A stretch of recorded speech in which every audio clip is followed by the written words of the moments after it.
Hi there. My name is Tom Monaghan, and on behalf of our research team, it's my pleasure to share with you today our presentation, Diagnosing Small Bladder Capacity from Nocturnal Voiding Diary Data in Men with Nocturia. I have no disclosures.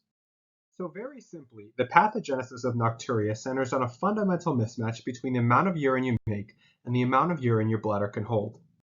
A voiding diary is the standard of care for nocturia because it allows us to quantify the degree of excess nocturnal urine production and/or diminished functional bladder capacity.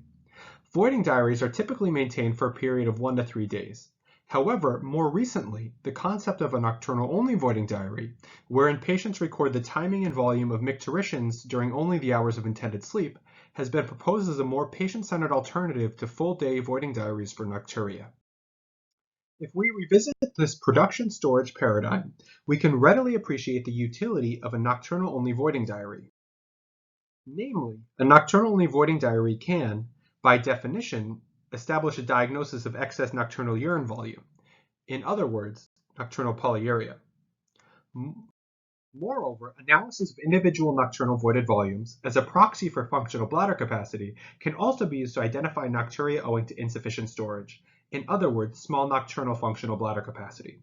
Analogously, however, functional bladder capacity can also be derived by reference to a voiding diary encompassing the entire 24-hour period, but it remains unclear whether the information derived from that more extensive record keeping enhances understanding of small urine volumes seen at night. Accordingly, we aim to determine the relationship between nighttime and 24-hour functional bladder capacity in men with nocturia. So for this study, we performed a retrospective analysis of voiding diary data for men treated at an outpatient urology clinic from 2008 to 2019. Complete voiding diaries showing 2 or more voids were included. A maximum voided volume cutoff of less than or equal to 200 milliliters was selected to define small functional bladder capacity. We stratified the maximum voided volume using 2 definitions, based either on A, 24-hour data, or B, nocturnal-only data, and examine the relationship between these 2 sources of data. So a total of 356 complete voiding diaries derived from 220 individual cases were included for analysis.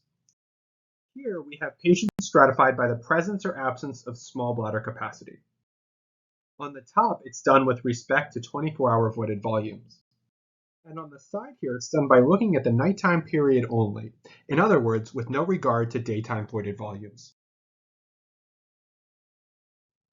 So, a total of 131 entries demonstrated a small nocturnal maximum voided volume, of which 98 also demonstrated a small 24-hour maximum voided volume. In other words, small global functional bladder capacity. And 33 of 131, or 25%, instead had a normal 24-hour maximum voided volume. That is to say, isolated small nocturnal functional bladder capacity. Correspondingly, among all 258 voiding diaries with a normal 24-hour maximum voided volume, most, that being 225, or 87%, also showed a normal nocturnal maximum voided volume. So in conclusion, nocturia in patients with small functional bladder capacity may be attributable to either small nocturnal functional bladder capacity or small global functional bladder capacity. Small nocturnal functional bladder capacity, while of unclear etiology, constitutes a significant minority of nocturia cases owing to small bladder capacity. As such, it's clinically important that future research be directed toward understanding causes and treatment of low nocturnal bladder capacity in patients with normal daytime bladder capacity. That said, notwithstanding the clinical relevance of small nocturnal functional bladder capacity, this entity was relatively uncommon in the study sample at large. As such, in the absence of small global functional bladder capacity, a diminished nocturnal voided volume is not very likely. The fact that a majority of nocturia patients with small functional bladder capacity actually had 24-hour diminished functional bladder capacity is of direct relevance to the use of nocturnal-only voiding diaries as a rational alternative for follow-up evaluation in patients with nocturia due to small global bladder capacity. Thank you so much for your attention.